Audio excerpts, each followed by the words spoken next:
আসসালামু আলাইকুম, কেমন আছেন সবাই?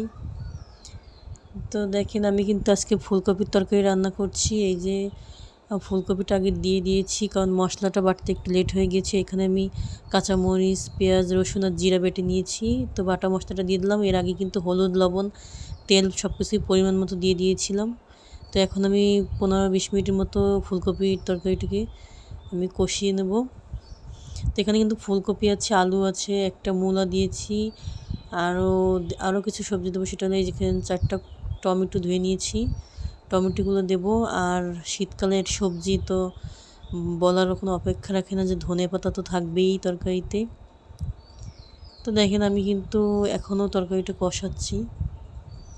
তো যে কোনো সবজি রান্না করার আগে কিন্তু কষানোটা বেশি জরুরি। যত সময় নিয়ে কষাবেন তত কিন্তু তরকারির টেস্ট ভালো হবে। তো আমার চ্যানেলে আপনি যদি নতুন হয়ে থাকেন তাহলে অবশ্যই চ্যানেলটা সাবস্ক্রাইব করে রাখবেন। আর এখনও লাইক করে না থাকলে অবশ্যই আপনার মূল্যবান লাইকটি দিয়ে রাখবেন। আশা করি সবাই আমাকে সাপোর্ট করবেন। তো দেখেন আমার কিন্তু ফুলকপি প্রায় কষানো হয়ে গিয়েছে। এদিকে আমার ছেলে একটু এসে সেও বলতেছে সে একটু নাড়বে, তাই আমি তার কাছে দিলাম, দিয়ে আমি ভিডিও করছিলাম। সে এরকম করে মাঝে মাঝে আমি রান্না করলে ঘরে এসে সেরকমভাবে নাড়াচাড়া করে।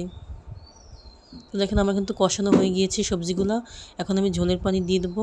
তো ঝোলের পানি দিয়ে আমি 10 মিনিট পর ঢাকনাটা উঠিয়ে কিন্তু আমি দেখেন এখন আমি ভাজা যে মাছগুলো আর টমেটোগুলো কেটে রেখেছি এগুলো দিয়ে দেবো।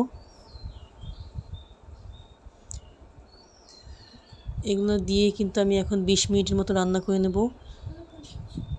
শীতকালে কে কে আমার মতো এরকম এখনও পর্যন্ত তরকারি রান্না করেননি বা করেছেন আমাকে কমেন্ট করে জানাতে পারেন।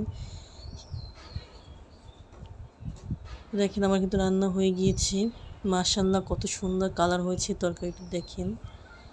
শীতকাল মানে এরকম হাঁড়ি ভর্তি, কড়াই ভর্তি তরকারি হবে। আর এদিকে আমি আলু ভাজি করেছি, সেটাও একটু আপনাদের সাথে শেয়ার করছি। এই যে